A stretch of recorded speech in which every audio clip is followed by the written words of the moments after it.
I just wanted to save money and help the planet with solar panels. But HOA Karen saw that as a threat, until the neighborhood, the law, and the media turned against her. If stories of poetic justice and neighborhood rebellion against power-hungry HOA leaders make your day, make sure you subscribe so you never miss a new one. And hey, where are you watching from?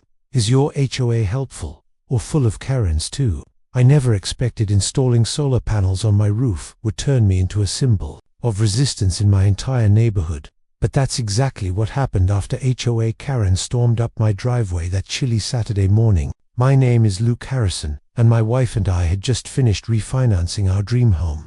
A modest two-story with wide eaves and the perfect angle for capturing morning sunlight. The neighborhood we lived in, Maple Glen Estates, was known for its manicured lawns, beige paint guidelines, and a suffocating HOA run by none other than Karen herself. A woman whose main hobbies seemed to be measuring grass height and policing front porch decorations. But I never thought trying to lower my energy bills would set her off like it did.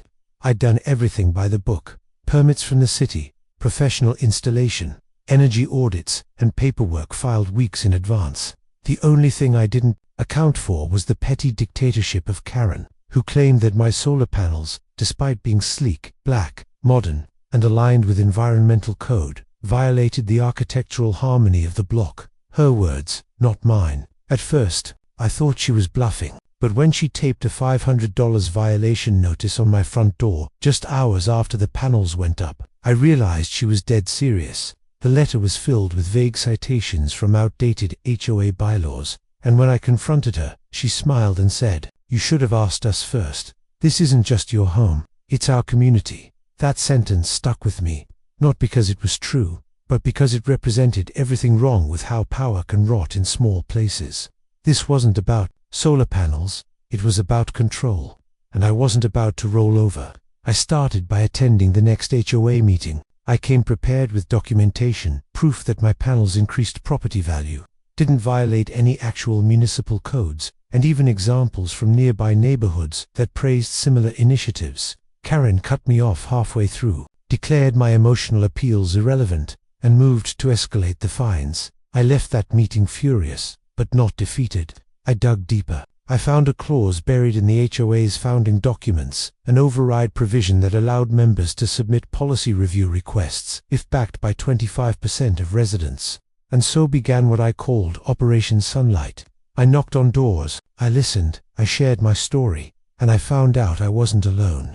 Karen had harassed a veteran for putting up a flag on the wrong day. She'd fined a single mom for her kid's tricycle being left on the porch. The community was tired, but silent. Until now. I gathered signatures, I created flyers, I launched a private Facebook group, and when Karen tried to shut it down, citing unauthorized digital gatherings, I posted the violation letter and let it go viral. Within 48 hours, a local news station reached out.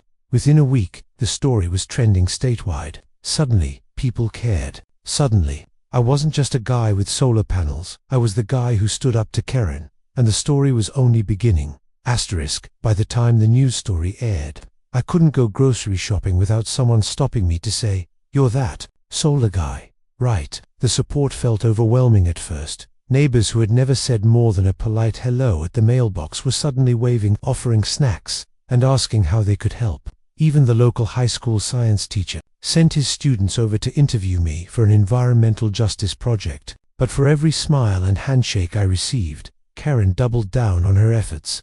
She called an emergency HOA board meeting. This time, I showed up with not just paperwork, but my lawyer. She tried to pretend the media attention was a misunderstanding, and accused me of creating division in the community. I calmly laid out the facts, including the HOA's own documents, a signed letter from the mayor supporting solar, and a live read of the environmental rights clause passed by the city council the previous year. Her face grew redder with each sentence, and when I concluded with "This neighborhood deserves sunlight and sanity, not power trips disguised as policy," the room erupted in applause. That day, we forced a vote to put solar energy guidelines on the next HOA ballot. But Karen wasn't done.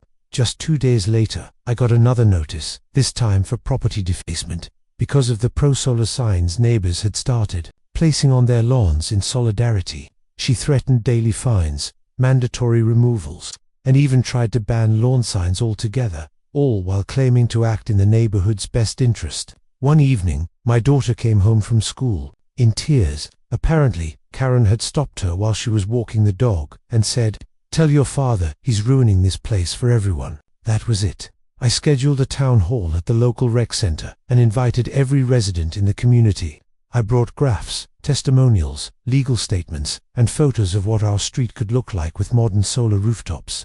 I even brought in a local solar contractor who offered discounts for anyone interested in joining the movement. Over 70% of homeowners signed on. When Karen showed up with her clipboard and cold stare, she looked outnumbered for the first time. I stood in front of the projector screen and said, "This isn't about solar anymore.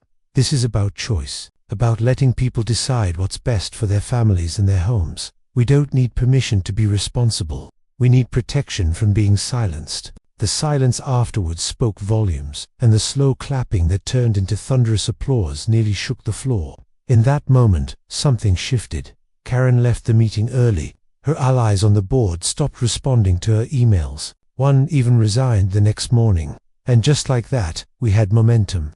I submitted a full proposal to the HOA Bylaws Committee with community backing and legal support. For weeks, Karen tried to delay the vote, citing procedural technicalities and even demanding background checks on the petitioners, but she was losing ground. Everywhere she turned, residents were standing taller, louder, brighter. At the next community-wide vote, the solar panel rule passed with 89% approval. The moment the results were announced, neighbors cheered, hugged, and someone even handed me a commemorative plaque that said, "Let there be light." Karen didn't attend the vote count. Her house lights were off. Her car was gone. For a moment, I wondered if she'd finally moved on, but what came next would make sure that Karen never forgot the lesson we taught her. Asterisk. It wasn't over just because the policy changed. Not for Karen. For weeks after the vote, she sulked in the shadows of her own making, rarely seen outside except to retrieve her mail or glare at passing neighbors from behind her lace curtains. But the real twist came 3 months later, when the city council reached out to me with an unexpected request. They wanted me to speak at a clean energy summit about homeowner advocacy and grassroots organizing. I was floored. Just months earlier, I was Googling solar incentives in my pajamas. Now, I was being asked to represent an entire movement. The night I gave my speech, standing under those blinding lights, heart pounding, voice shaky at first but growing steadier with each word, I felt the weight of every homeowner who'd ever been shut down, silenced, or bullied by someone in power. I talked about my wife, about our children growing up under a roof powered by the sun, and about what it means to protect not just a property, but a principle. The applause was deafening. What I didn't expect was the follow-up. A few weeks later, I got a call from a local journalist I'd worked with during the HOA battle. He was laughing. "Have you seen the new HOA elections list?" he asked. Curious, I checked. Karen's name wasn't there. Instead, listed under president nominee was mine. I hadn't applied.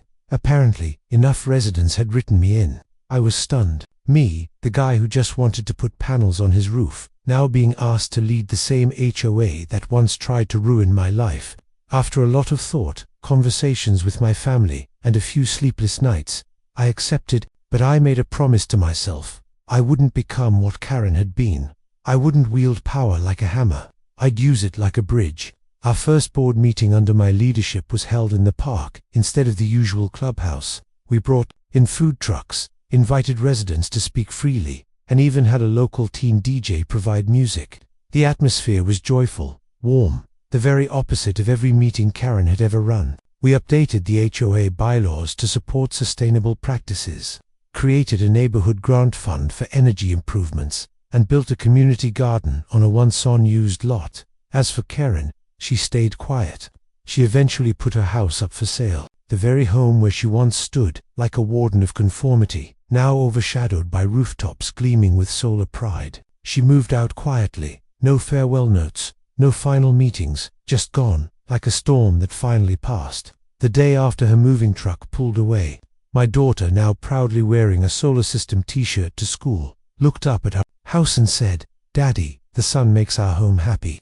I knelt beside her, kissed her forehead, and realized that was the real victory.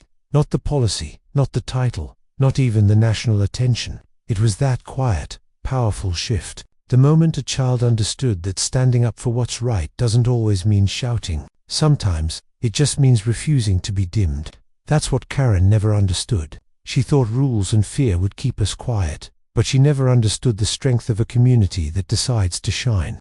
We didn't win because we fought harder, we won because we believed in truth, in justice, and in each other. And that, more than any vote or law, is what changed everything.